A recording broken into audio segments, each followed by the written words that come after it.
पुकार पुकार में हर कर देखो जरा। मोहे दीजिए भक्ति दान काल दुख बहुत दिया।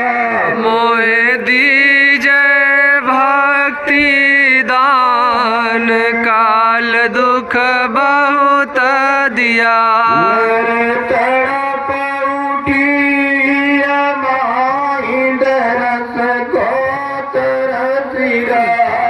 मेरे तड़प उठी माई दरस को तरस रहा। बरसाओ घटाया पार प्रेम रंग दीजिए बा। बरसाओ घटाया पार प्रेम रंग दीजे बहार। सुरत बीजे अमिया रसदार तन मन होवे। सुरत विजय अमिया रसधार तन मन होवे हरा। मेरा जीवन सफल हो जाए तुम गुण गाओ सदा। मेरा जीवन सुफल हो जाए तुम गुण गाऊं सदा। मेरा जीवन सुफल हो जाए तुम गुण गाओ सदा।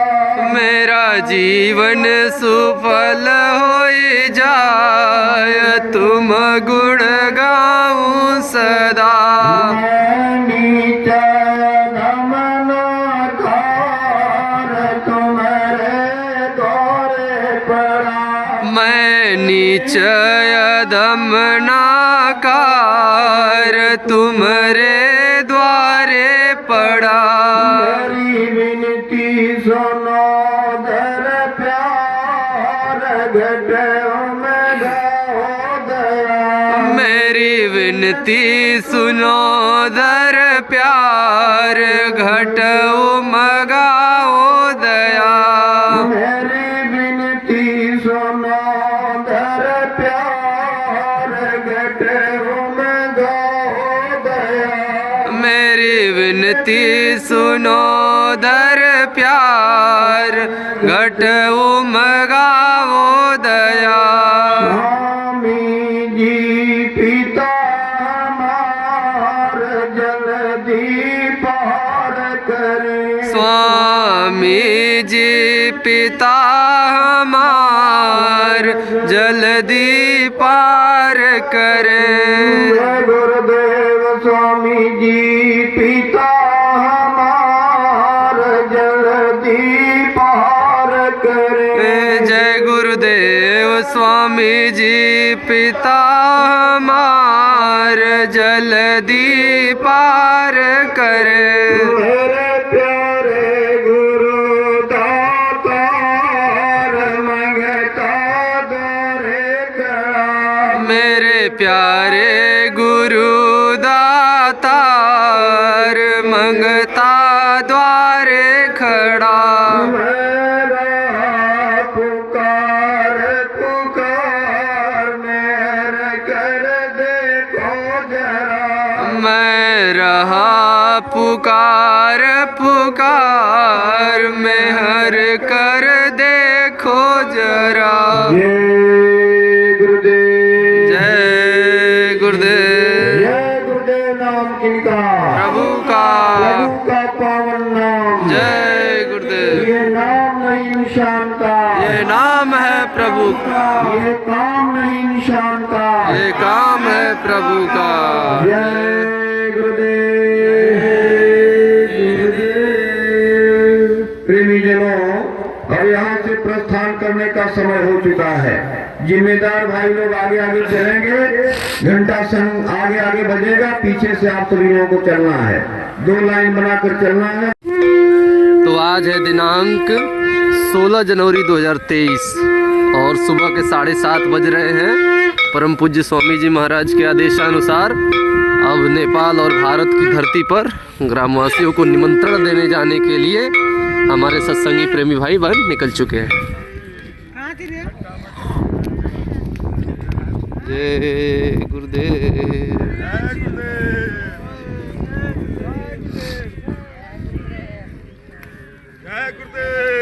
जय गुरुदेव। हाथ ना हिलाओ। झंडा कहाँ है आपका? ये ना झंडे के साथ है। झंडा ले लिया है। विदाउट झंडा निकाल दो भारत। समय निकल जाएंगे यहाँ से। लाइन से लाइन से जय गुरुदेव बोलते हुए।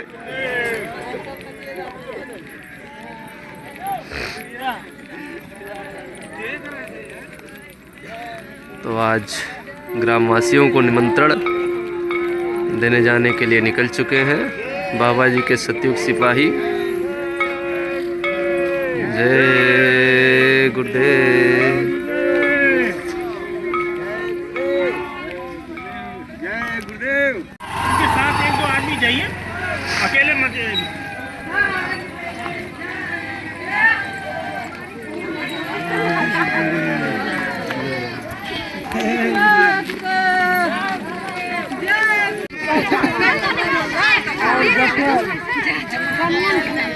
पूजा आते सब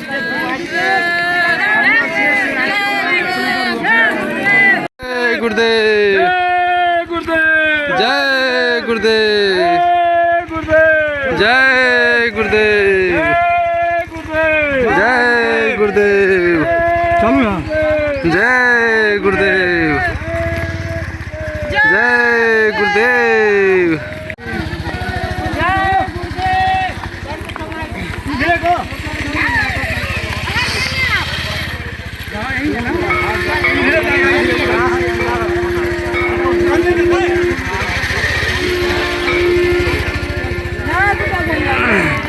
जब इनका शादी विवाह होगा तो ये अपने घर में सुखी और संपन्न रहेंगे। इस तरह से महात्मा की भूमिका व्यवस्था है और नेपाल वासियों से हाथ जोड़ के विनती प्रार्थना है कि आप महात्माओं की बातों को सुने, उसका लाभ लें। ये अवसर बार बार नहीं आएगा।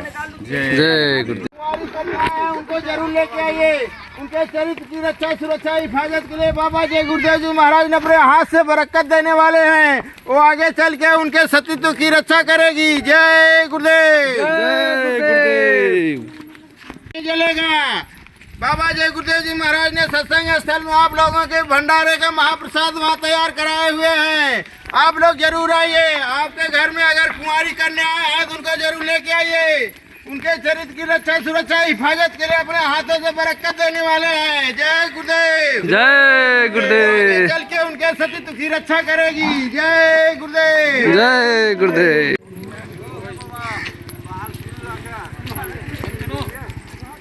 हम लोग नेपाल में निमंत्रण देने गए थे। अब भारत में हम लोग निमंत्रण देने के लिए आ गए हैं।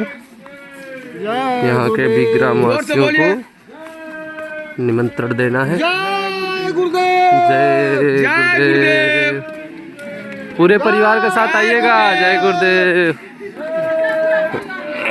जय गुरुदेव। और इतना घूम जाइए। घड़ी घंटे वाला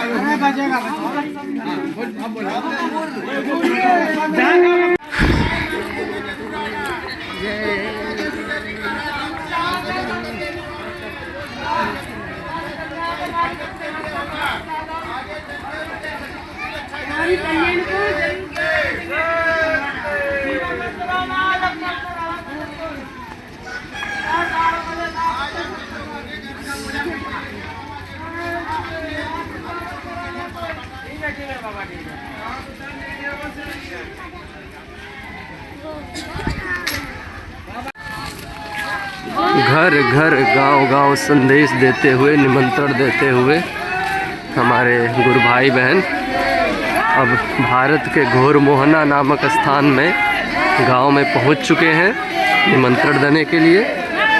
जय गुरुदेव।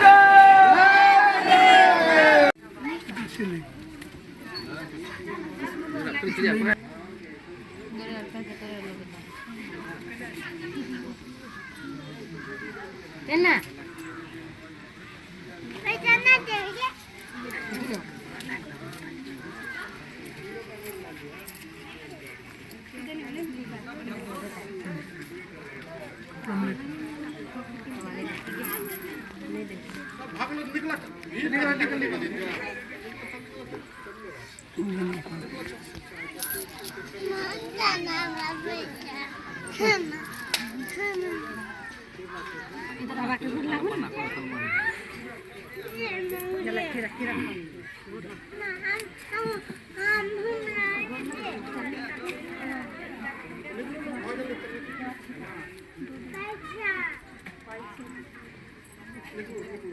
दो बच्ची है,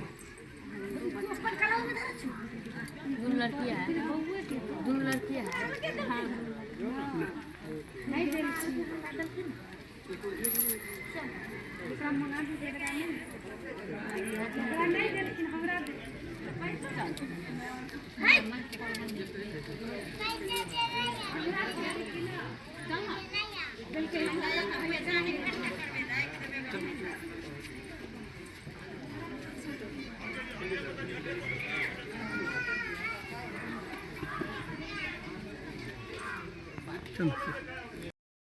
आपने देखा कि अंदर कुटी में परम पूज्य स्वामी जी महाराज नेपाल और भारतवासियों को जो कुंवारी कन्याएं आए हैं उनको बरकत महाप्रसाद दे रहे थे ताकि उनके सतीत्व और चरित्र की सुरक्षा हो सके। अब जिन ग्रामवासियों को निमंत्रण दिया गया है भंडारे का भोजन महाप्रसाद लेने के लिए, देखिए सब लोग आए हुए हैं, सभी ग्रामवासी। अब तो अंतिम चल रहा है। ये रीवा भंडारा है एमपी का एकमात्र भंडारा जो पूरे काफिले भर साथ चल रहा है। महाप्रसाद खिलाया जा रहा है, दिया जा रहा है ग्रामवासियों को।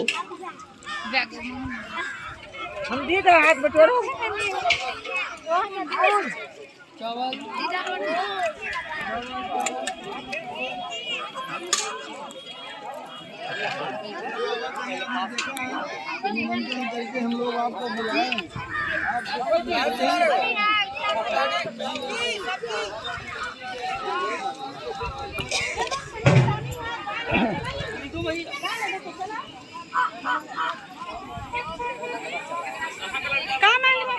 अंदर सेवादार भोजन भी बना रहे हैं, प्रसाद बना रहे हैं, तैयार कर रहे हैं।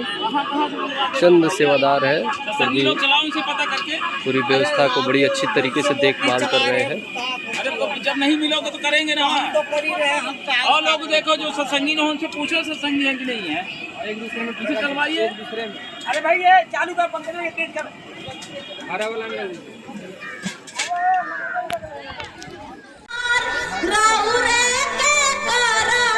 हम आदर सत्कार गुरु जी आदर सत्कार।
सभी लोग बैठ जाओ। आप लोग बैठ जाओ। देखो सत्संग हमेशा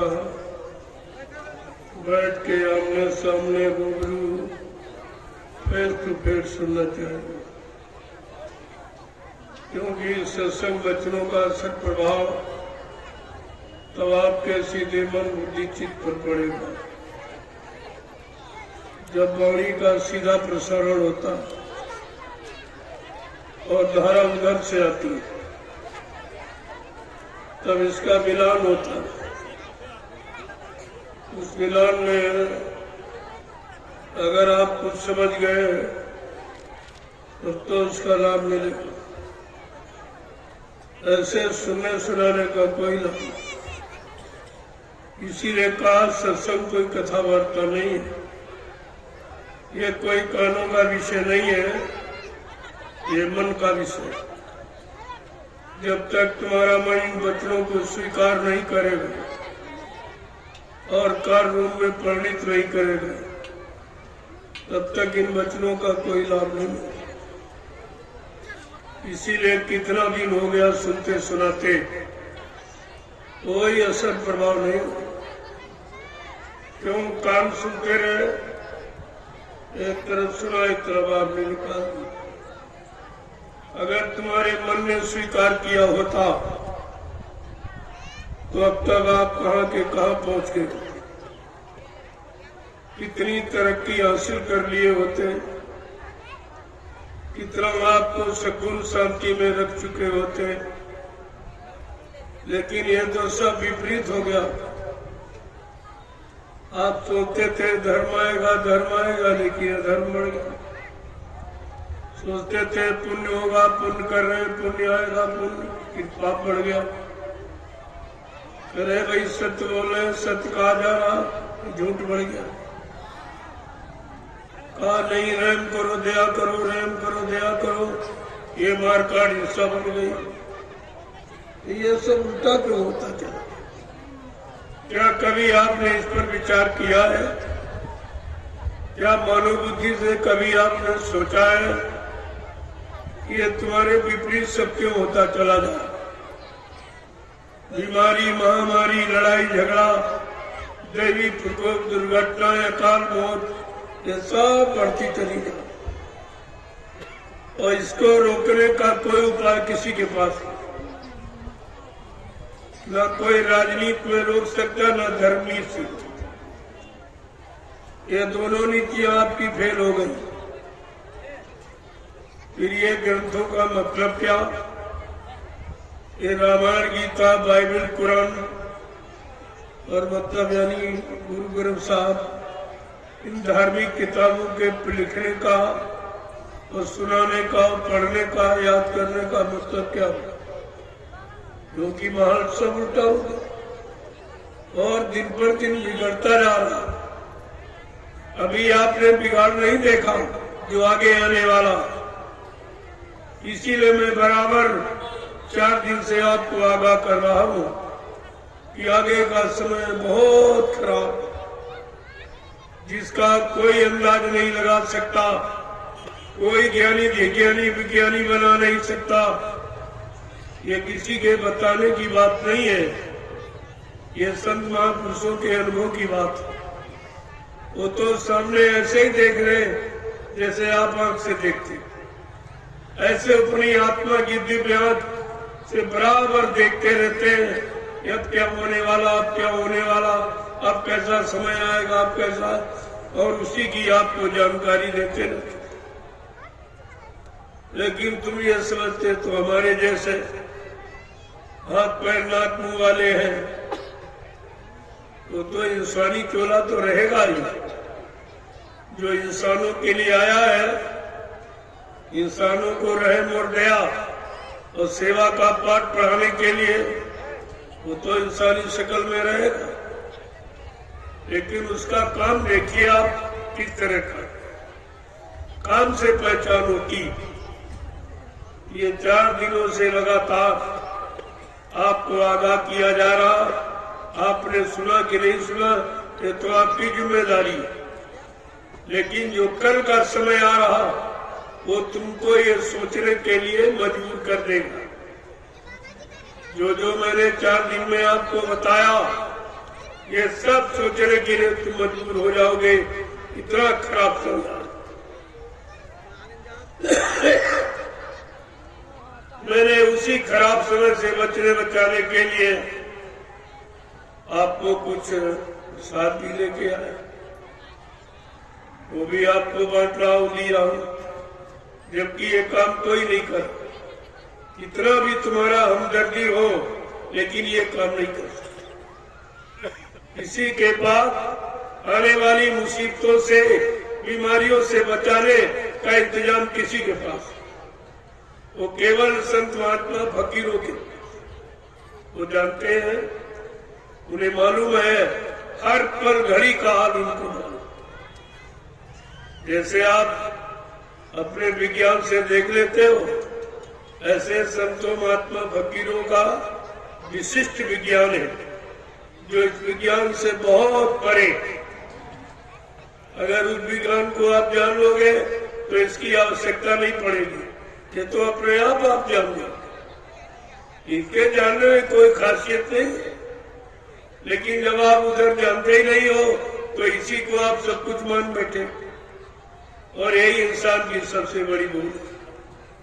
इसी भूल को खत्म करने के लिए मैंने 5 दिवसीय ये कार्यक्रम इंडिया और नेपाल दोनों के लिए रखा, कि दोनों राष्ट्रों को राष्ट्रभक्ति का प्रमाण मिल जाए, राष्ट्रभक्ति का तरीका मिल जाए, राष्ट्रभक्ति की नीति मिल जाए कि राष्ट्रभक्ति किसे कहते हैं। राष्ट्रभक्ति तो कोई जानता नहीं। जब तुम ईश्वर भक्ति, खुदा भक्ति, देवी देवताओं की भक्ति जब वो भूल गए हो, तो राष्ट्रभक्ति तुम्हारे पास कहां से। जो राष्ट्रीय संपत्ति का दुरुपयोग करता है, वो राष्ट्रभक्त कभी नहीं करता। यहाँ तो सब यही कर रहे हैं, सब राष्ट्रीय संपत्ति का दुरुपयोग और अपने को राष्ट्रभक्त कहलाना चाहते, ऐसा तो कभी हो ही नहीं सकता। इसलिए अगर राष्ट्रभक्ति सीखनी है, तो सर्वप्रथम ईश्वर भक्ति आपको सीखनी। जब ईश्वर भक्ति, खुदा की भक्ति ये जान जाओगे, तो तुम्हारे पास शक्ति आ जाएगी। उसी शक्ति से तुम अपना बचाव कर सकते और दूसरों को भी लाभ दे सकते। तुम्हारे पास तो ऐसी कोई भक्ति है नहीं, ना ऐसी कोई भक्ति की शक्ति है, क्योंकि तुमको तो जड़ भक्ति सिखाई गई, और जड़ भक्ति में सारा समय गंवा दिया, और जड़ भक्ति कभी काम करती नहीं। जैसे मुर्दा कभी काम नहीं करेगा, काम तो जिंदा ही करेगा। जब तक जिंदा रहेगा काम कर सकता, मरने के बाद वो काम नहीं करेगा। लेकिन इस बात को कितने लोग समझ पाए? सब तो मुर्दा भक्ति कर रहे, इसी को जड़ भक्ति और उससे कुछ होने वाला है नहीं और ना ही कुछ आपने कर पाया, न अपनी मुसीबत आपत्ति दुखों को दूर कर पाया और न ही समाज परिवारों को आपने सुख शांति दे पाया। तो तुम्हारा ये सब करने का मतलब क्या? जब तक संत महापुरुषों फकीरों के पैगाम कलाम संदेश को नहीं सुनोगे तो तुम्हारे जीवन को उन्नति उत्थान प्रकृति की तरफ ले जाने वाली, जब तो वो नहीं सुनोगे तब तक तुम्हारे अंदर कोई परिवर्तन, किसी तरह का कोई परिवर्तन, और ये होना अति अनिवार्य है। परिवर्तन निश्चित है, इसे कोई माई का लार रोक नहीं सकता। परिवर्तन होगा और होके रहेगा, ये सब आपको करके दिखा दिया जाएगा। लेकिन परिवर्तन के पहले परिवर्तन की जानकारी, परिवर्तन की भूमिका की जानकारी देना अनिवार्य है। ये लोग कहेंगे पहले क्यों नहीं बताया आपने, इतना बड़ा परिवर्तन होने जा रहा था तो आपने बताया क्यों नहीं? मैं 4 दिन से लगातार आपको उसी परिवर्तन की जानकारी दे रहा हूं जो आपने कभी सुना नहीं था और कभी किसी ने किया नहीं, और तुम्हारे लिए किसी ने सुख शांति कोई योजना, कोई भूमिका व्यवस्था बनाई नहीं। मैं ये सब लेके आया हूं, लेकिन कोई लेने वाला तो दिखाई दे, कोई लेने वाला नहीं। जैसे इनको जरूरत ही नहीं, ये बेचारे समझ ही नहीं रहे कि आगे कैसी मुसीबत आ रही, तब हमको इसकी आवश्यकता पड़ेगी। लेकिन उस समय ये चीज आपको कहां से मिली? गुजरा हुआ जमाना आता नहीं दोबारा। जो समय वक्त घड़ी निकल जाती वो दोबारा आपके हाथ नहीं लगी। जो समय आपने 4 दिन का निकाल दिया आत्मा की, वो 4 दिन का समय अब आपको जीवन में नहीं मिलेगा। इसीलिए तो उसकी जरूरत बताई जाती थी कि फिर ये आपको सुनने को नहीं। ये किताबों की लिखा पढ़ी नहीं है, ये कोई स्वार्थ लोलुपता और पद लोलुपता की बात नहीं है, ये आत्मिक उद्धार की बात है। और तुम आत्मिक उद्धार जानते नहीं, ये आत्मा परमात्मा का संबंध क्या है, खुदा और रूह का संबंध क्या है, फकीरों का संतों का संबंध क्या है, मुर्शिदों का गुरुओं का संबंध क्या है, ये तो आपको पता नहीं कुछ। एक तो आप जानते नहीं हो और कोई बताए तो मानते नहीं। ये 2 बीमारी आपको और परेशान की। एक तो सही सच्ची अच्छी बात आप जानते ही नहीं। अगर कोई दया कृपा मेहरबानी करके बता दे तो उसको मानते नहीं। तो कैसे काम बनेगा? काम बनाने के 2 तरीके, या तो स्वयं आप सक्षम हो, स्वयं कर लो, या जो कर रहा हो उसको सहयोग करो। तीसरा कोई तरीका नहीं, और दोनों तरीके आपको नहीं। न तुम कर सकते हो और दूसरा कर रहा, न तुम उनको सहयोग दे सकते हो। तो ये काम कभी नहीं, कभी कोई नहीं कर सकता। ये बिगाड़ के सिवा अब तुम्हारे हाथ कुछ लगने वाला नहीं है, और बिगाड़ के बाद परेशानी ही परेशानी नजर आएगी। अभी आपने लड़ाई क्या देखी, अभी आपने खून खराबा क्या देखा, अभी चोरी डकैती कत्ल बलात्कार क्या देखा? ये तो सब आगे आ रहा है, और उसी से बचाने का ये उपाय संत महात्मा फकीर समय के पहले बता रहे, ताकि आप समय से इंतजाम कर लो, अपना कोई न कोई साधन बना लो। लेकिन नहीं करोगे तो फिर तुम जानो तुम्हारा काम। जब तुम्हारे हक में अगर धक्के ही लिखे हैं तो कोई क्या करेगा? जब जैसी हो तब पिता तब तैसी मति होए, काल रेख की लेख को मेट सके नहीं कोई। जो होनी आपने तैयार कर, होनी जानते हो किसे कहते हो? जो आपने किया है उसका परिणाम अब मिलने वाला उसको होनी को। धर्मशास्त्रों ने इशारा करके कहा होनी होनहार बलवान, इसे कोई मत मानो झूठी।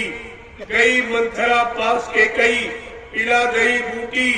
राम लखन वनवास सिधारे, दे राजा दशरथ की छुट्टी। इसे कोई मत मानो झूठी। पर नारी के हेतु रावणा, नियत करी खोटी। परिणाम क्या हुआ? लंकागढ़ सोने की। कोई नहीं रोक पाया। इसे जो आपने किया है वो तो परिणाम आपके सामने आने वाला है। फिर भी संत महात्मा फकीर अपनी आध्यात्मिक शक्ति के द्वारा उसे कम करना चाहते, और कोई भौतिक शक्ति नहीं काम करेगी। अपनी आध्यात्मिक शक्ति के द्वारा उसे कम करना चाहते। अगर जीव उनकी बात मान ले तो मानने के लिए और तो आप तो कुछ कर नहीं सकते। न तुम महात्मा बन सकते हो, न धर्मात्मा, न अच्छे नेक भले सत्यवादी चरित्रवान इंसानी बन सकते हो। तो कहा चलो कुछ नहीं बन सकते हो तो अपने बचने बचाने के लिए तुम शाकाहारी ही बन जाओ।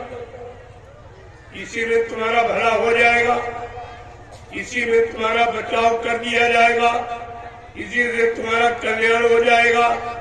तो इससे सरल अब कलयुग में जीवों को बचने के लिए कोई उपाय नहीं।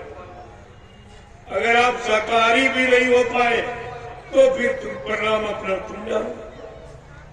लेकिन तुम्हारे लिए ये कहा जा रहा, अगर आप शाकाहारी हो जाओ तो कुदरत से तुम्हारे लिए कुछ फरियाद कर दी जाएगी, कुछ प्रार्थना अर्जुन मिन्नत कर दी जाएगी कि नहीं भाई कलयुग के कमजोर गंदे जीव भोगी विलासी है, नहीं समझ पाए हैं, इन पर दया कर दिए। एक बात तो इन्होंने मान ली। अगर ये भी नहीं कर पाए तो फिर महात्मा भी आपकी मदद नहीं करेगी। फिर पीर पैगम्बर औलिया मुर्शिद कामिल फकीर तुम्हारी तरफ से कोई, मोहम्मद साहब भी तुम्हारी तरफ से गवाही नहीं दे पाए। अगर आप इतना भी नहीं कर सके अपनी रूह को निजात दिलाने के लिए, जीवात्मा का कल्याण कराने के लिए और खुदा का दीदार और परमात्मा का दर्शन कराने के लिए, अगर इतना भी नहीं आप कर पाए, कि शाकाहारी भी नहीं बन पाए, तो इससे सरल फिर कोई उपाय, इसके सरल कोई उपाय नहीं। ये तो भी आपसे प्रार्थना की जा रही, जबकि प्रार्थना जीव को करनी चाहिए। गलती जीव कर रहा है और तुम्हारे बदले प्रार्थना संत महात्मा फकीर कर। इनको कहते हैं हमदर्द। ये तुम्हारे हमदर्द, ये तुम्हारे शुभचिंतक है, ये तुम्हारे रहबर रहनुमा, जो तुम्हारी तरफ से तुम्हारे बचाव के लिए, तुम्हारी सुरक्षा के लिए कुदरत से फरियाद कर। मान जाओगे तो अच्छी बात है, नहीं तो मानो न मानो खुशी आपकी। हम मुसाफिर हैं, अभी अपने घर जाएंगे। हम कोई रहने के लिए थोड़ी, हम तो एक इशारा करने आए थे कि चलो जितने जीव बच जाए, जिनको परेशानियां आने वाली है रुक जाए, महामारी बीमारी आने वाली बच जाए। तो घर मतलब यानी अगर आप अपना हित लाभ कल्याण चाहते हो तो अपना लीजिए। हमें कोई जल्दी नहीं है, लेकिन हमें याद कराने की जल्दी जरूर है, ताकि कोई भी इंसान, चाहे नेपाल राष्ट्र का हो चाहे हिंदुस्तान का, कोई ये न कर सके कि हमको समय से बताया नहीं, जानकारी हमको दी नहीं गई, कुदरत क्या करने जा रही है हमको बताया नहीं गया। तो मैंने ये सब जानकारी 4 दिन में आपको कहना तो बहुत कुछ, क्योंकि 70 साल का जो दुख है वो 1 दिन 4 दिन में बयान नहीं किया जा सकता। उसके लिए प्रेमियों समय चाहिए और आपके अंदर सुनने की इच्छा चाहिए, और इच्छा नहीं होगी तो नहीं होगी। ये है सत्संग, ये है फकीरों की तवारीख। इसे आपको सिरोधार करना, स्वीकार करना चाहिए, त्याग करना, तभी कुछ लाभ मिल सकता। अन्यथा आप कहीं कोई लाभ नहीं रखा जो तुमको उठा के दे देगा। ये लाभ किसी के पास रखा नहीं है जो आपको दे। वो तो लाभ समय का केवल संत महात्मा फकीरों के पास है, और वो लुटा रहे हैं, दे नहीं लुटा रहे हैं कि लूट चाहो, लूटना चाहो लूट लो। राम नाम की लूट है, लूट सके तो लूट, नहीं अंत समय पछताओगे, एक दिन प्राण जाएंगे छूट। प्राणों का छूटना अनिवार्य है, क्योंकि वो तो जाएंगे। मौत तो सबका पीछा कर, उससे कोई हिंदू मुसलमान बचने वाला नहीं। और मौत के पहले अगर इंतजाम सोच लो कि दोबारा मौत के हवाले न जाना पड़े, उसके लिए संत महात्मा फकीर आपको युक्ति बताते। ये इबादत और भजन उसी की युक्ति। न इबादत मानो न भजन मानो, आदत को इबादत कह रही है और ये गाने बजाने को भजन कह रहे, दोनों भस्म। दोनों को नहीं है राज मालूम कि इबादत किसे कहते हैं और भजन। अगर इबादत सही इबादत, नेक भली अच्छी आदत को इबादत कहते हैं, लेकिन नेक भली अच्छी आदत तो है जहाँ मार काट हिंसा शुरू हो गई, वहां नेक कहा, वहां नेक नेकी रही कहा। लेकिन इस पर कोई विचार ही नहीं कर, कोई तो नहीं सोच रहा कि हम ये कर क्या रहे और हम कह क्या रहे। चिल्लाते तो सब है, खुदा हम पर मेहरबान हो जा, खुदा हम पर मेहरबान हो जा, रहमान हो जा, ऐ रहमान हम पर रहम कर दे। तो अपने लिए तो सब लोग रहम की बात करते हो, लेकिन खुदा के बनाए, परमात्मा के बनाए जीवों पर आज तक तुमने कितना रहम किया? जरा अपने रहम पर विचार करो, तभी तो खुदा तुम्हारे पर रहम करेगा। और तुम बेरहमी अपनाओ के तो खुदा रहम कर दे, ऐसा नहीं नियम है। अगर रहम कराना है तो रहम करना पड़ेगा, अगर सम्मान लेना है तो सम्मान करना पड़ेगा, बिना किए नहीं मिलता। क्योंकि यहाँ कर्म प्रधान देश, ये जाति मजहब धर्म प्रधान देश नहीं, कर्म प्रधान देश। यहाँ कर्म ही सब कुछ, बिना कर्म के यहाँ पर कोई तुम्हें कुछ नहीं दे सकता। जब कुछ कर्म करोगे तभी कुछ पाओगे, और तुम कर्म और इस समय करना नहीं चाहते हो। इधर दया पाने के लिए, रहम पाने के लिए तो कोई आप कर्म करना ही नहीं चाहते हो, तो रहम दया मिलेगी कैसे? और बिना रहम दया के तुम्हें कोई बचा नहीं सकता। यहाँ बचाने वाला कोई पैदा ही नहीं हुआ जो तुम्हें बचा दे। जब बचाएगी तो तुम्हारा रहम ईमान और दया ही तुमको बचाए। तो हरि के हजार नाम, करोड़ों नाम, विष्णु भगवान के अनंतों नाम परमात्मा,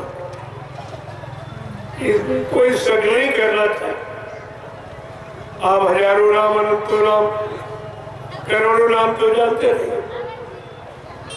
उसी तरह से ये कलयुग का जय गाया, ये प्रभु का, खुदा का गाठ था, अल्लाह ताला का सच्चा नाम जय मृत्यु, जय मुर्शिद, जय मृत्यु। ये सब ध्यान में आपको रखना चाहिए। संत महात्मा फकीर उसी चीज को सामने ले आते हैं जिसकी समय पर आवश्यकता, जरूरत हो, जिससे काम होना होता है, उसी नाम को ले आते हैं। क्योंकि जीव की स्थित परिस्थिति देखते हैं कि जीव के अंदर शारीरिक ताकत, मानसिक ताकत, बौद्धिक ताकत कितनी है, कितनी नहीं है, उसी के अनुसार नाम को जगाते हैं और सिद्ध करते हैं, और वही नाम जीवों के लिए रखते हैं कि एक का नाम जीव कर ले सकता और इस नाम से जीव का काम हो सकता। लेकिन हम लोग इस आंतरिक राज को जानते हैं, संत महात्मा फकीरों के इस राज को हम लोग जानते हैं कि उनका ये क्या राज रहस्य। लेकिन गोस्वामी महाराज ने इशारा किया कि जाना चाहसी गुण गति और नाम ची जप जानो तेऊ। जीवात्मा परमात्मा खुदा और रूह के इस गुण राज रहस्य को जानना चाहते हो तो फकीर महात्माओं की कदम पोशी करो, उनके शरण में जाओ, उनके कदमों में सिजदा और प्रणाम करो, सलाम करो तो उनकी दया मिल जाए। उस दया से तुमको जानकारी हो, तुम तो नहीं जान सकते हो, उनकी दया कृपा मेहरबानी तुमको सब तरफ से जानकारी देगी। लेकिन जब उनके पास जाओगे तो ऐसे कुछ होने वाला नहीं है। और सब जगह तुमने जाके देखा, कागज में, पत्थर में, पानी में, तीर्थ में, मूर्त में, मंदिर में, मस्जिद में, गिरजाघर, गुरुद्वारों में, धर्मस्थलों में कहीं कुछ मिला आपको? इतने दिन भटकते अटकते आपके निकल गए, लेकिन कोई मिला? जब कोई नहीं मिला तो फरियाद किससे को, किससे आजू मिन्नत प्रार्थना करोगे? क्या ऐसे हल्ला मचाते मचाते मर के चले जाओगे? लेकिन अल्लाह तो नहीं मिला, इतना हल्ला मचाया अल्लाह नहीं मिला, इतनी गुहार पुकार लगाई परमात्मा नहीं मिला, इतने आरजू मिन्नत किया देवी देवता नहीं मिले, फिर कहाँ मिलेंगे? कब मिलेंगे? कैसे मिलेंगे? किसके द्वारा मिलेंगे? कभी आपने इस पर विचार किया?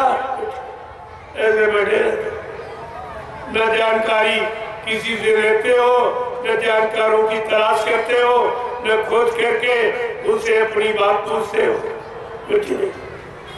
अपने मन मुक्ता में आके अल्लाह बजाना शुरू कर दिया तो इससे तो कुछ होने वाला है नहीं। कितने जीवन चले गए और अभी तक कुछ काम नहीं हुआ। पूर्वज कितने चले गए अल्लाह मचाते, हम अभी चले जाएंगे, पीछे आएंगे वो भी, जब तक सही रास्ता और सही जानकारी और सही जानकार नहीं मिलेगा तब तक ये यानी आधा धुंध चलती ही रहेगी।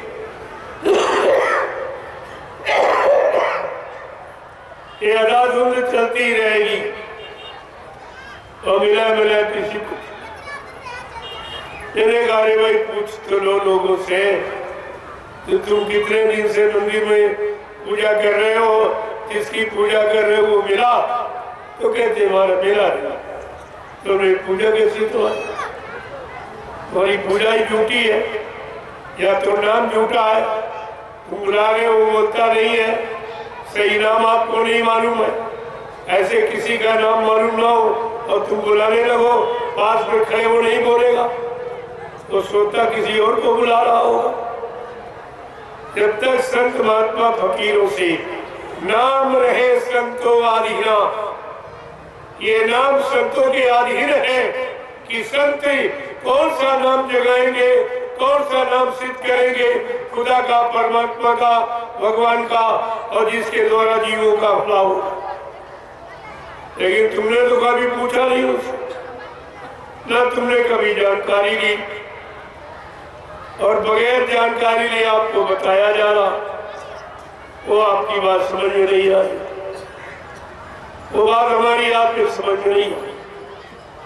कल मैंने एक इशारा किया था, कोटि नाम संसार में तासे मुक्ति न होए, आदि नाम जो गुप्त जप बूझे बिरला को।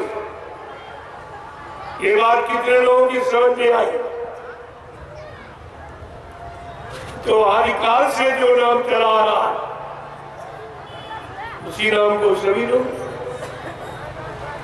लेकिन संत महात्मा कहते नहीं, आदि नाम वो है जो गुप्त जप, जिसका अजपा जाप यानी गुप्त जाप होता है, जो वाणी से उच्चारण नहीं किया जाता, वो अनुभवगम्य है, वो आत्मा का रूह का विषय है, वो जबान वाणी का विषय नहीं, न जबान वाणी से नाम उच्चारण किया जाएगा।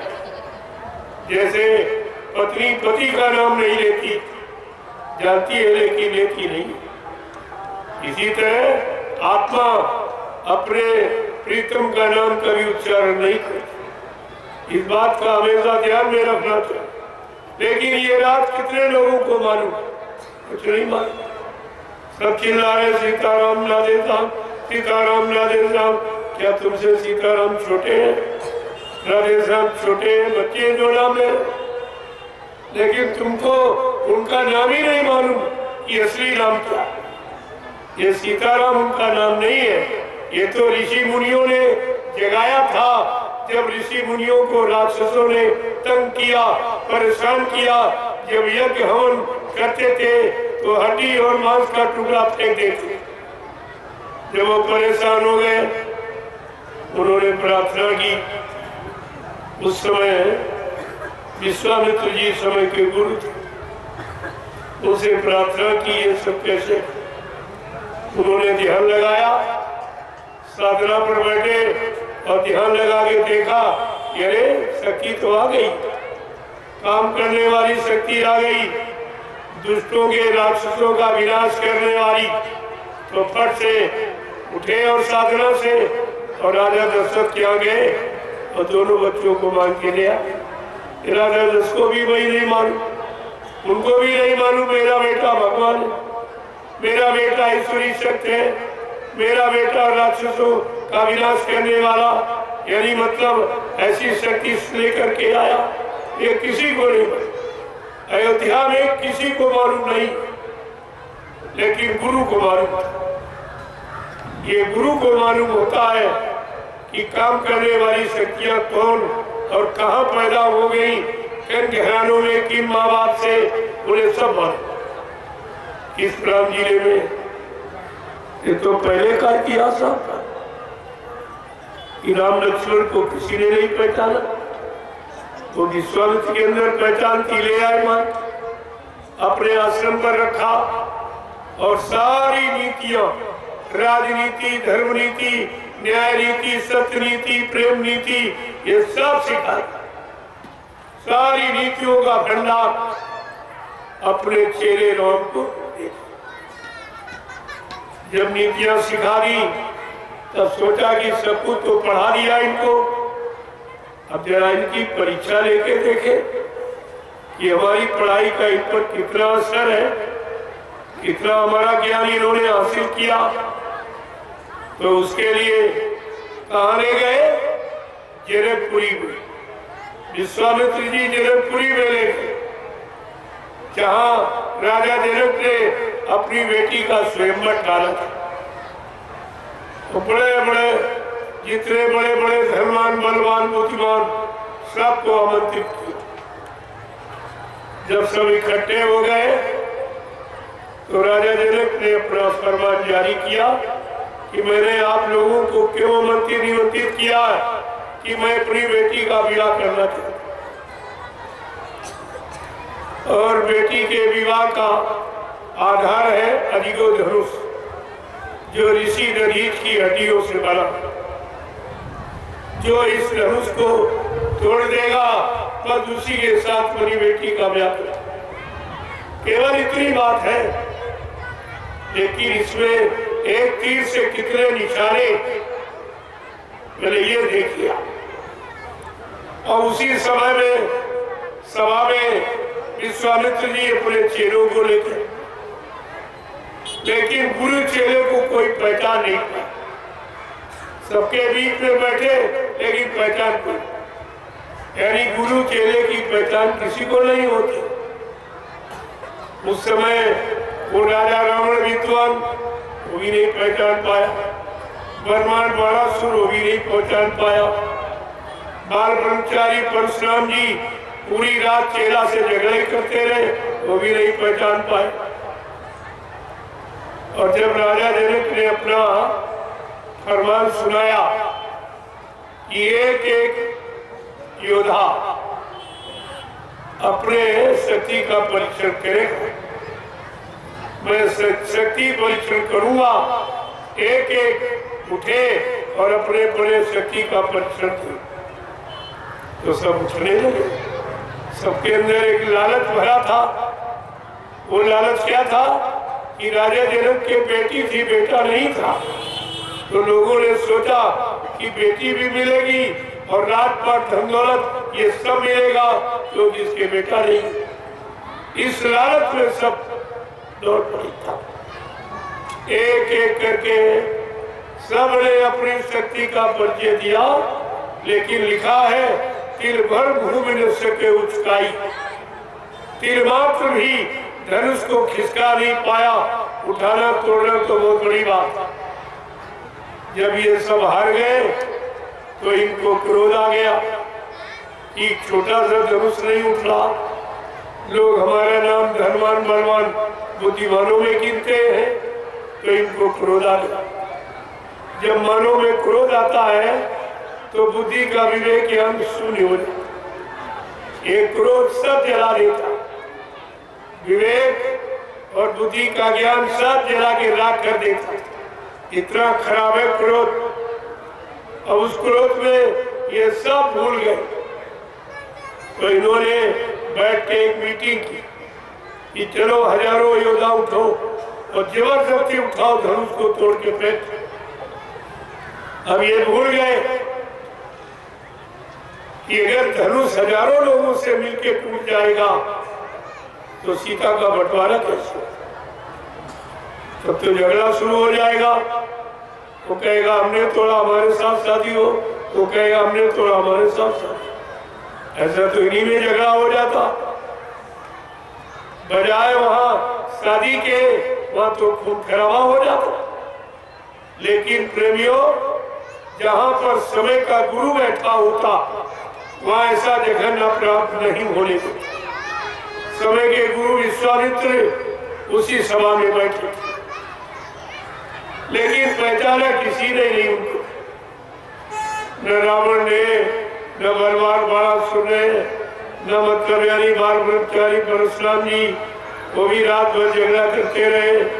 और राजा जनक अपने आप को योगी कह रहा था कि मैंने शरीर के 8 अंग योग कैसे दिखे, यम नियम संयम प्राणायाम प्रत्याहार ध्यान धारणा ध्येय समाधि, ये 8 कहा मैं इन 8 अंगों को सिद्ध कर चुका। लेकिन योगी भी गुरु चेले को नहीं पहचान पा रहा। देखो पहला प्रश्न ये खड़ा हुआ कि गुरु शिष्य को न बलवान बाणासुर पहचान पाया, न विद्वान रावण पहचान पाया, न बाल ब्रह्मचारी परशुराम पहचान पाए, न योगी यानी राजा जनक पहचान पाए। जबकि विश्वामित्र एक सामाजिक गुरु थे, आत्मिक गुरु नहीं थे, यानी सदगुरु नहीं थे, गुरु थे।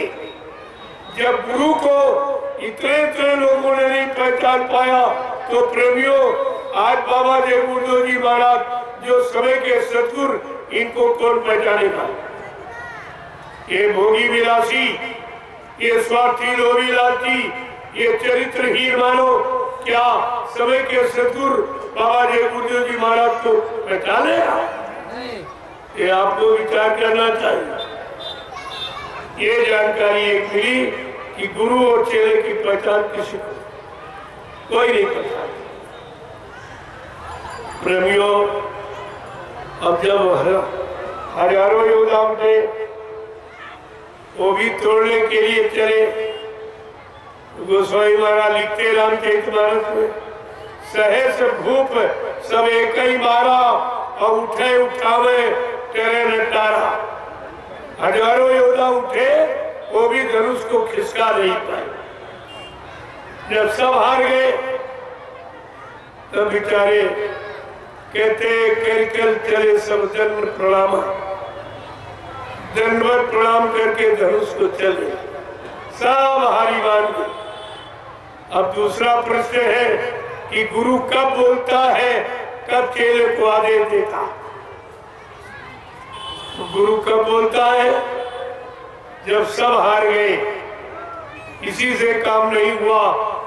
अगर चाहते तो विश्वामित्र पहले आदेश देते राम को और धनु तोड़ा सकते थे, लेकिन प्रेमियों वहां झगड़ा शुरू हो जाता।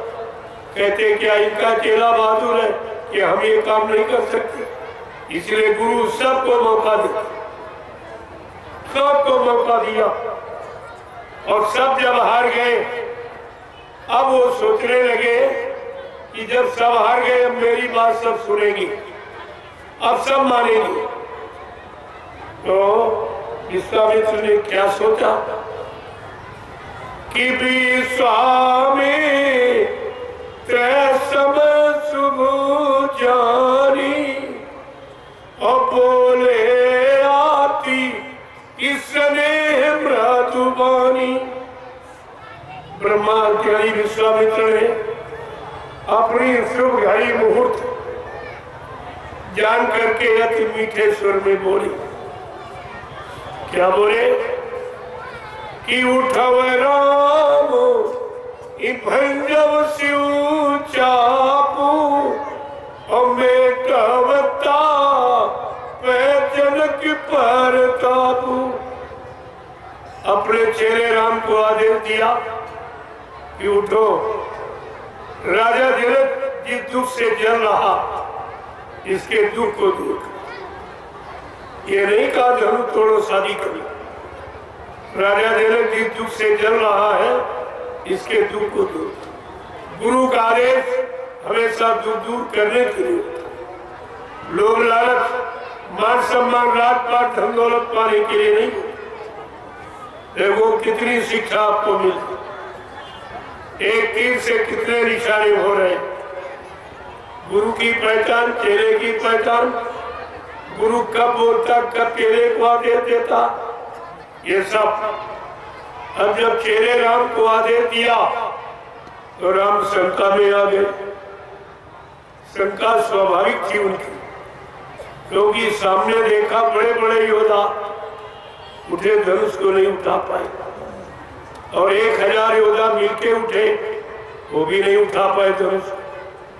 तो कहा क्या गुरु जी ने बगैर सोचे समझे आदेश दे दिया। अगर शिष्य को अपनी शक्ति का एहसास करा दिया जाए तो प्रेमियों अहंकार आते देर नहीं लगता। इसलिए काम तो कराते गुरु, लेकिन एहसास नहीं हो। ये कभी एहसास नहीं कर पाओगे कि हमने कुछ किया। हमेशा अपने में कमी ही देखते हो। ये कमी ही तुम्हारे एक दिन महानता का कारण बन जाती है। ये देखो, तो जब विश्वामित्र ने आदेश दिया चेले राम को, तो राम को शंका हो गई। क्या शंका में तुम्हारी तरह से गुरु को छोड़ के भाग गए थे? ये भी समझिए आप। शंका हुई, लेकिन राम ने उस शंका में क्या निश्चय किया कि गुरु ही प्रणाम मैं मन मन कीना और तब राघव उठाए धनु लीना। अंदर में गुरु को प्रणाम करना। शंका तो हुई, लेकिन शंका में गुरु को प्रणाम कर रहे हैं कि गुरु महाराज जय गुरुदेव, जय गुरुदेव, जय गुरुदेव। गुरु जी अब हमारी जय पराजय तुम्हारे ही आदेश आपने दिया है, शक्ति बल आपको देना पड़ेगा। इस काम पे सफलता विजय आपको ही करानी पड़ेगी। मेरे बस का कुछ नहीं। कह रहे नहीं विद्या नहीं, बाहुबल नहीं, मेरे पास तो कुछ नहीं है। आपकी दया के बगैर मैं कुछ नहीं कर सकता। प्रेमियों, ऐसी दीनता जिस साधक भक्त के अंदर आती है, वो अपने गुरु की दया पाने का पूरा अधिकारी बन जाता है। और ये आज किसी में है इसी का भाव, और तुम सब ऐसे छोड़ के भाग गए। कोई परीक्षा भी नहीं ली गई, कुछ तुमसे कहा भी नहीं गया, तुम्हारा कोई नुकसान भी नहीं किया गया, और तुम फिर भी गुरु को छोड़ के भाग गए। कोई इधर भाग गया, कोई उधर भाग गया, कोई उधर। अरे इस अपने इतिहास से आपको शिक्षा लेनी चाहिए कि गुरु शिष्य का संबंध कैसा होता, गुरु शिष्य का रिश्ता कैसा होता, गुरु शिष्य पर कैसा मतलब यानी भाव रखते, और शिष्य गुरु पर अपनी कैसी कुर्बानी करता, तब वो गुरु की दया पाने का अधिकारी बनता। ऐसे थोड़ी कुछ मिलता है।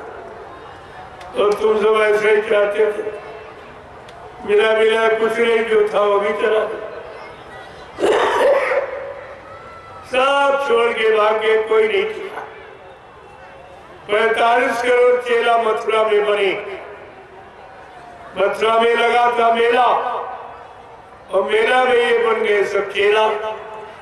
आज मेला खत्म, चेला खत्म, कोई चेला नहीं।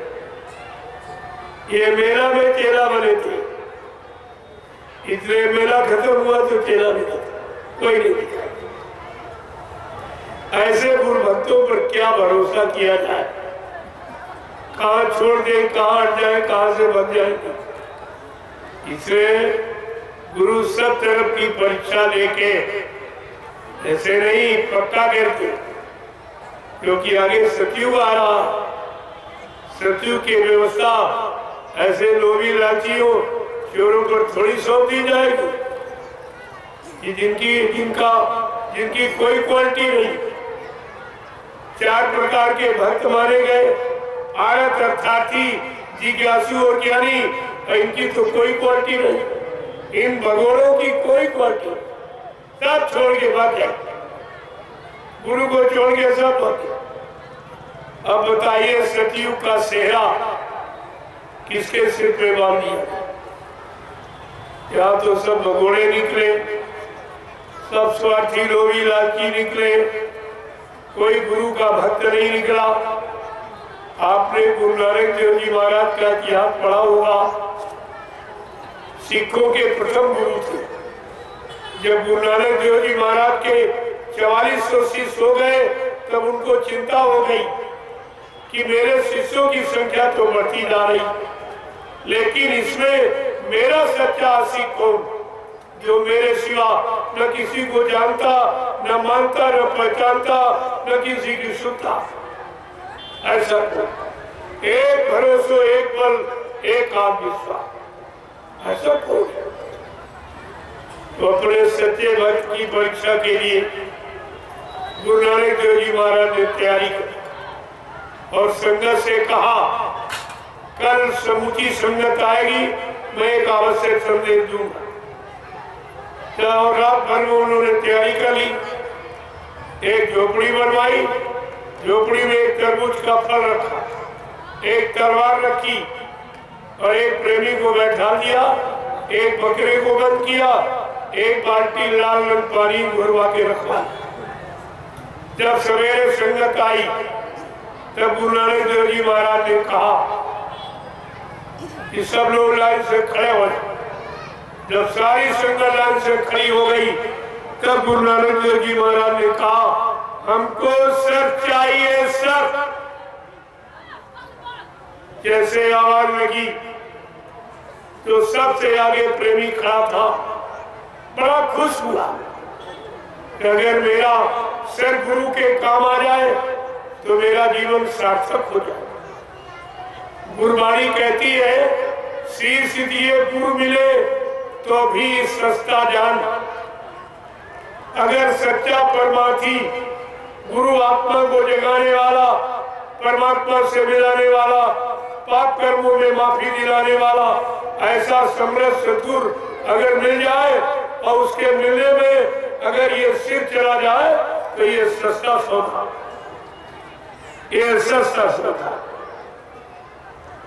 यही कुर्बानी मुसलमानों के यहाँ, लेकिन वो कुर्बानी भूल गए कि वो अपना सच्चा आशिक जो खुदा का था, उसने खुदा के लिए अपनी औलाद को कुर्बान करना चाहा। उसने कहा अगर तू सच्चा आशिक है तो अपनी औलाद की कुर्बानी कर, वो तैयार हो, क्योंकि जो खुदा का प्यारा है वो औलाद के अलावा को प्यार नहीं रखता। वो सब कुछ भेंट करने के लिए, न्यौछावर करने के लिए, कुर्बान करने के लिए तैयार हो, लेकिन खुदा ऐसा नहीं करता। वो तो केवल परीक्षा ही ले रहा। तो उसकी जगह फट से एक मेमना,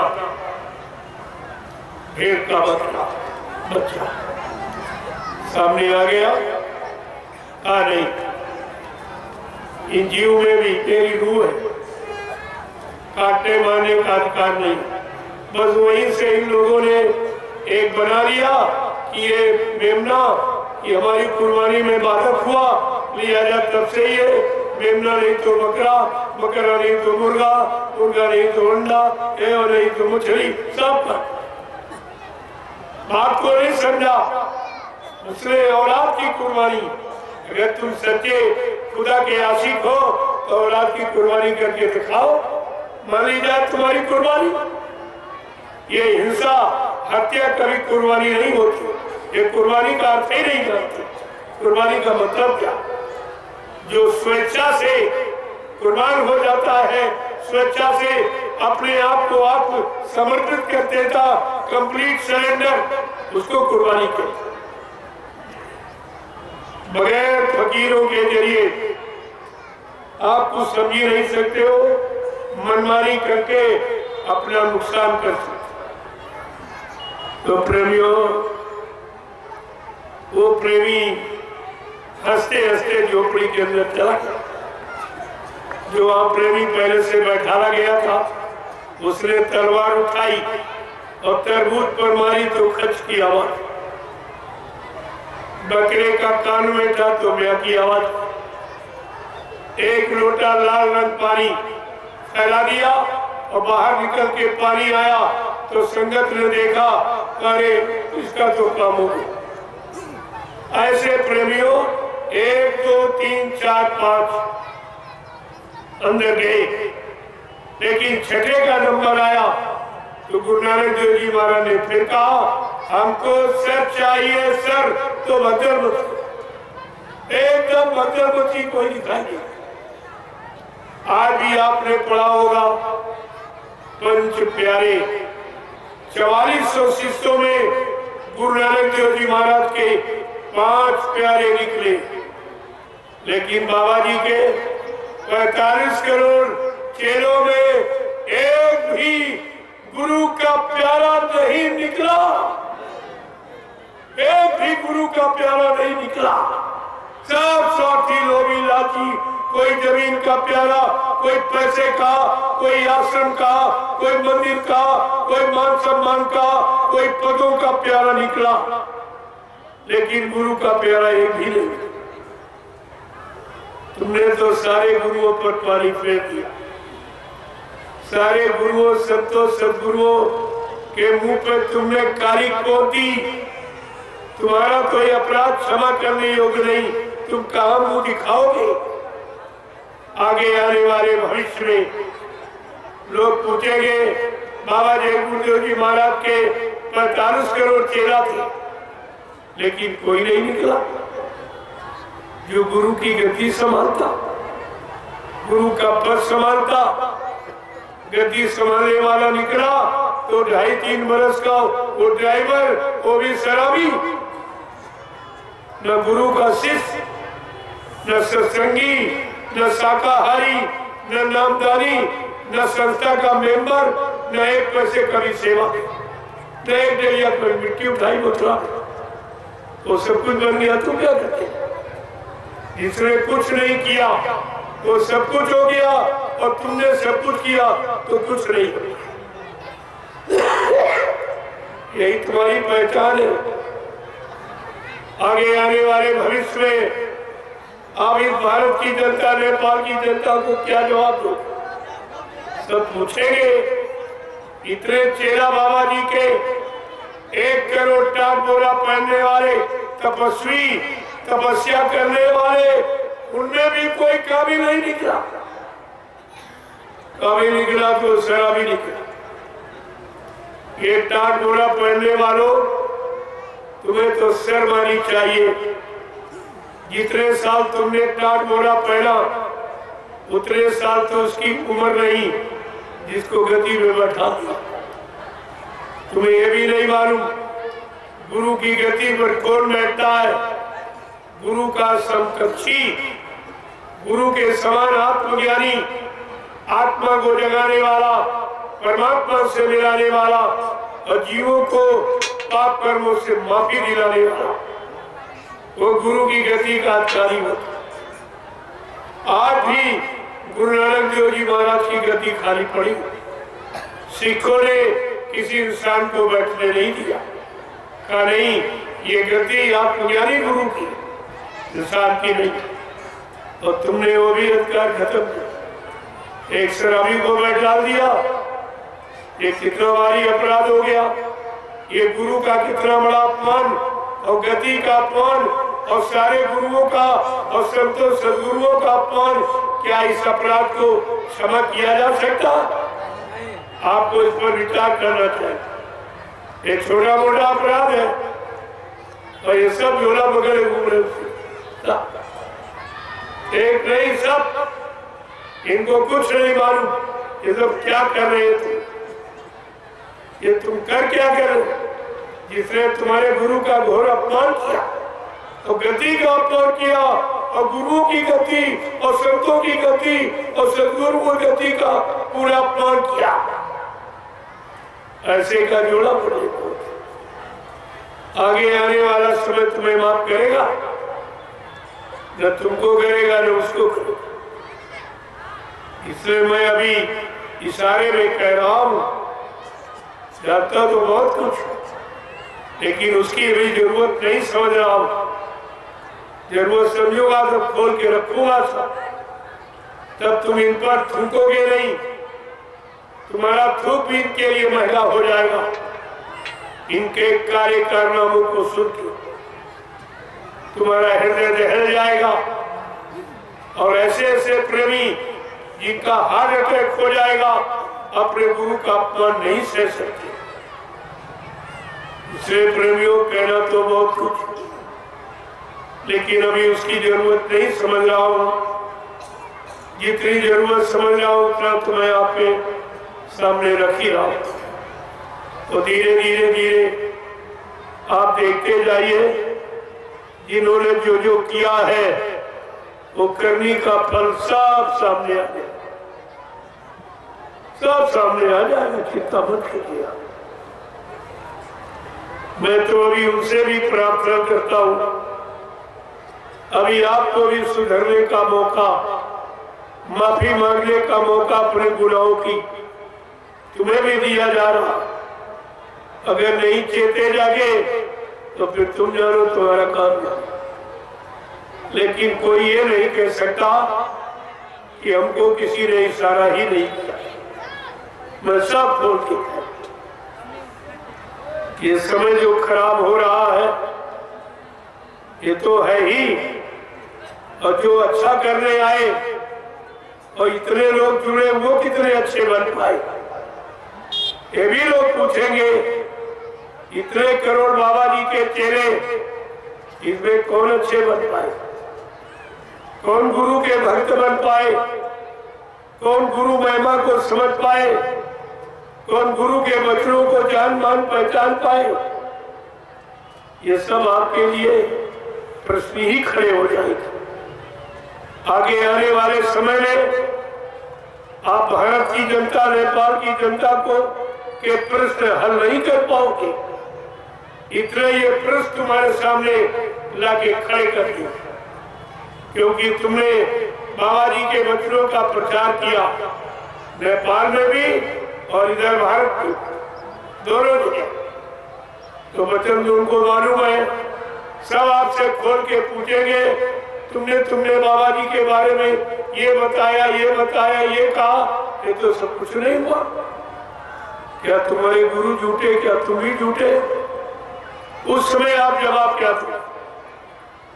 मैं तो इसलिए याद करा रहा हूं कि उस समय के लिए तुम्हारे पास कोई जवाब नहीं।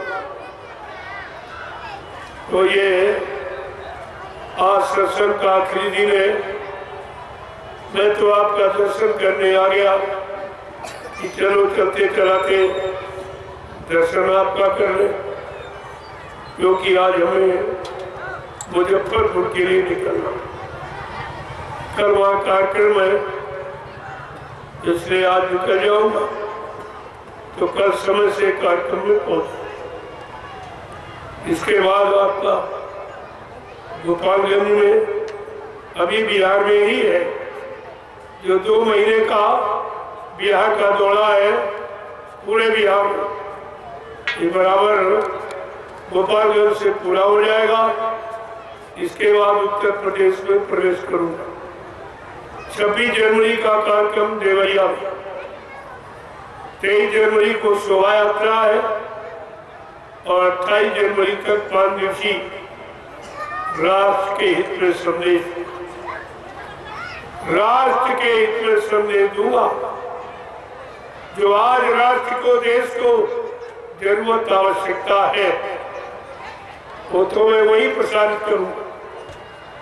लोगों की समझ में आ जाएगा कि राष्ट्र के हित में वर्तमान समय में कैसे संदेश की आवश्यकता, वर्तमान समय के लोगों को कैसी दिशा, कैसा आदेश निर्देश चाहिए, वो मैं देवरिया में प्रसारित करूंगा।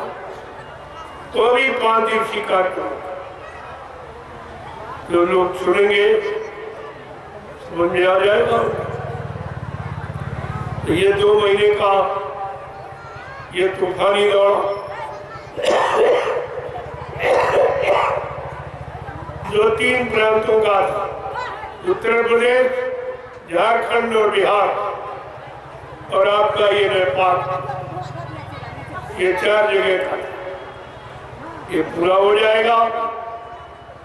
इसके बाद भी आगे की भूमिका बढ़ेगी, कहीं और काफिला निकलेगा तो आपको जानकारी मिल। जय गुरुदेव, जय गुरुदेव, जय गुरुदेव, जय गुरुदेव। नाम किसका? प्रभु का प्यारा नाम। जय गुरुदेव। अब आप लोग खड़े हो जाओ, खड़े हो जाओ। आज समापन दिवस है, मैं आपसे क्षमा मांगूंगा क्योंकि हमें दूसरे कार्यक्रम के लिए निकलना, तो समय से पहले विराम ले रहा हूं। फिर कभी अवसर मौका मिलेगा, गुरु महाराज की दया होगी तो आप सबके दर्शन करूंगा और गुरु के अनमोल वचनों की जानकारी आपको। अभी तो मैंने बहुत थोड़ा सा एक इशारा किया, क्योंकि अभी कुछ और काम होना है, इसलिए उसकी तैयारी कर रहा हूँ।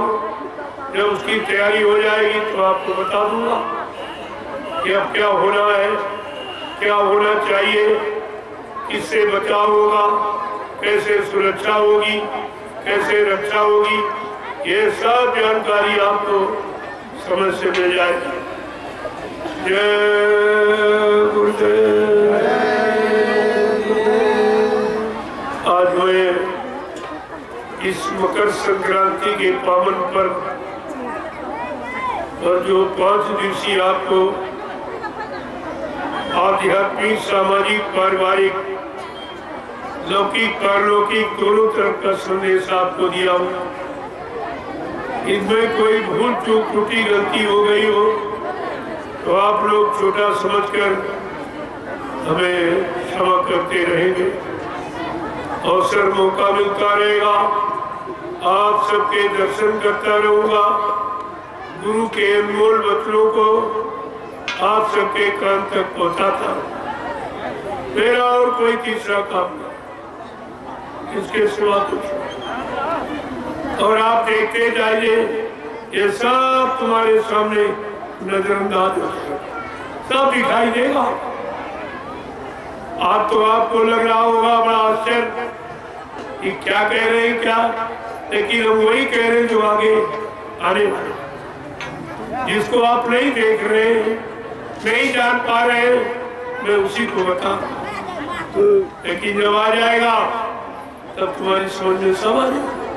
लेकिन फिर पछताए होगा जब चिड़िया सारा समय वक्त निकल गया, तब आप जागे चेते तो उससे कुछ भला होने वाला है, फिर तो वो भोगना ही पड़ेगा, वो तो आपको बर्दाश्त करना पड़ेगा। समय के पहले अगर जाग जाओ, चेत जाओ, होश में आ जाओ, ये आपकी बुद्धिमानी मानी जाएगी। जय गुरुदेव,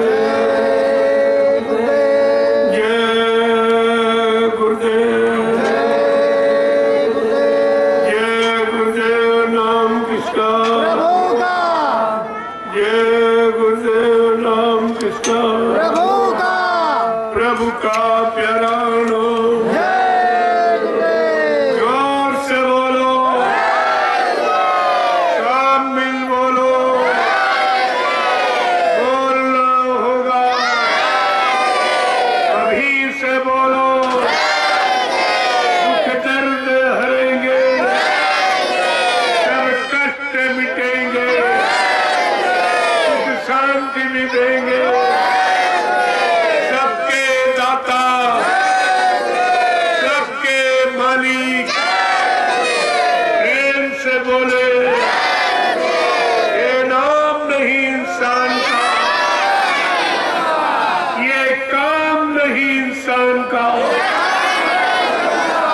इस बात को समझदारी में रखिए आप। अब ये काम किसी इंसान के बस का नहीं जो करके दिखा दे। आप ये सब देख रहे हो और धीरे धीरे ये सब तुम्हारी समझ में आ जाएगा।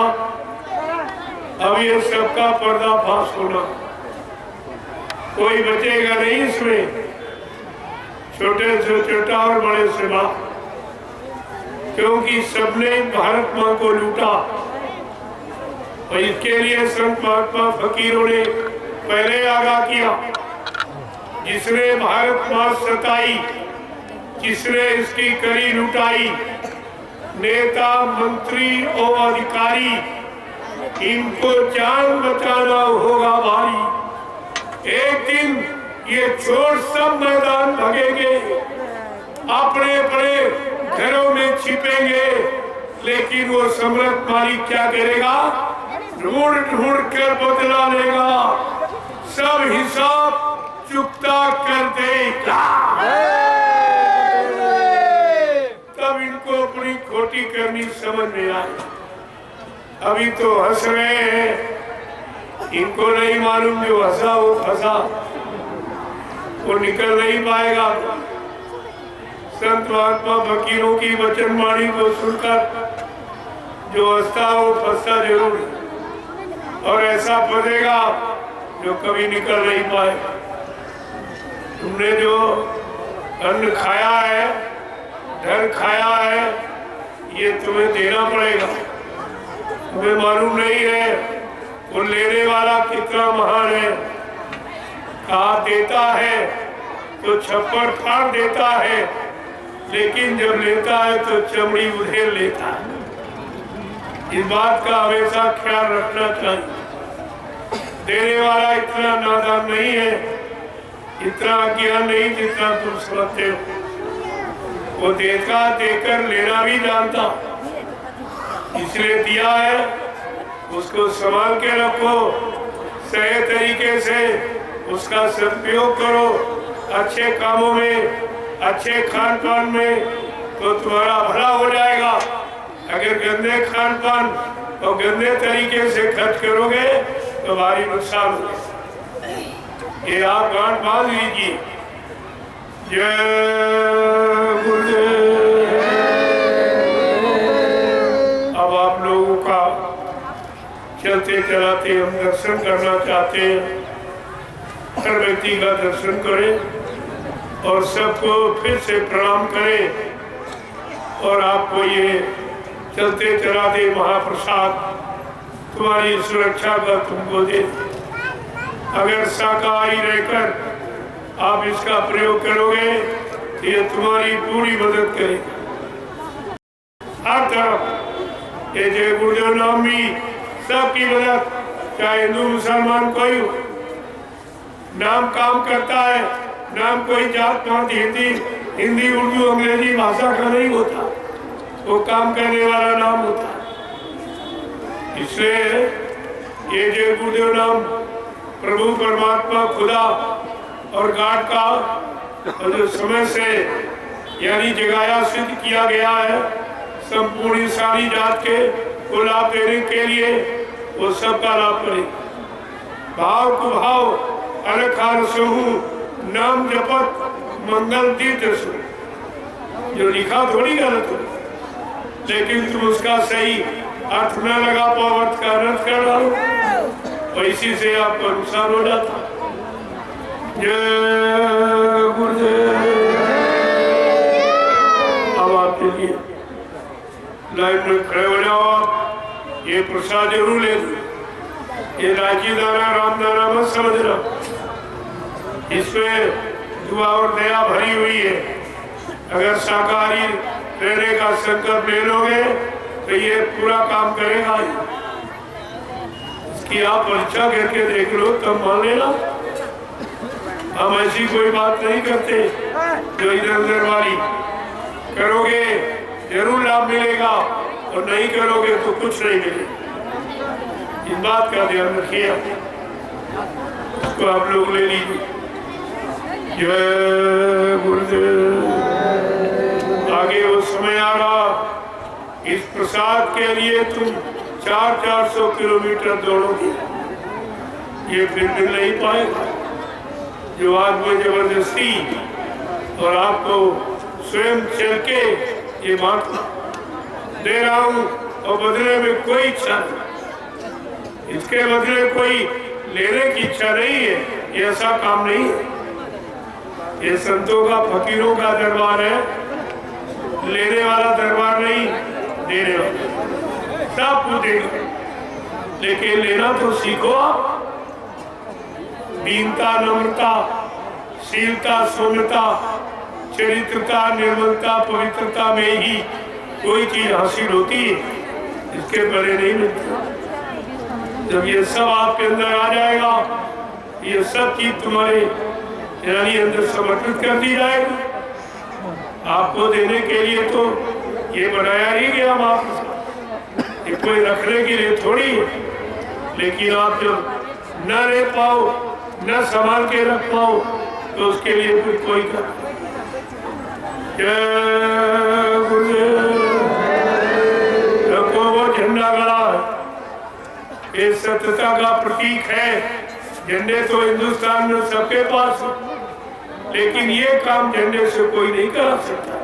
यही तो असली नकली झंडे की पहचान है। वो झंडे अपने अपने पद के हैं, अपनी अपनी कुर्सी के हैं, अपने अपने नाम बड़ी के हैं, और ये झंडा प्रभु का है, खुदा का है, गाड का है, ये सबके लाभ का है। इसलिए सच्चाई अगर जानना चाहते हो तो झंडे की परिक्रमा करके देखिए, आप सब लाभ आपको। जय गुरुदेव।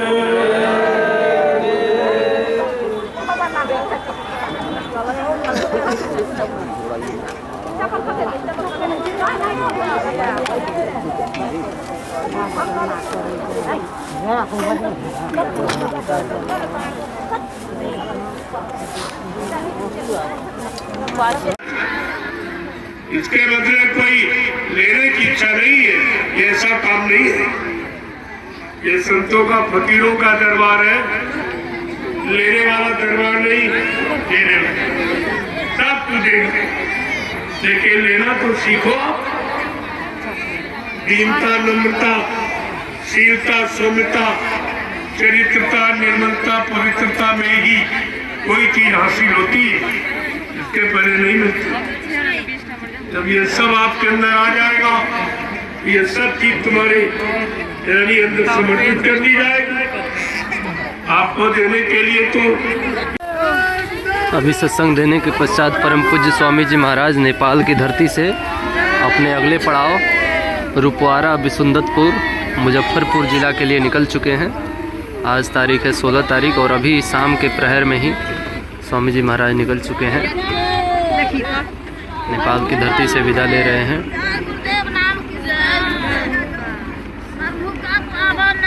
जय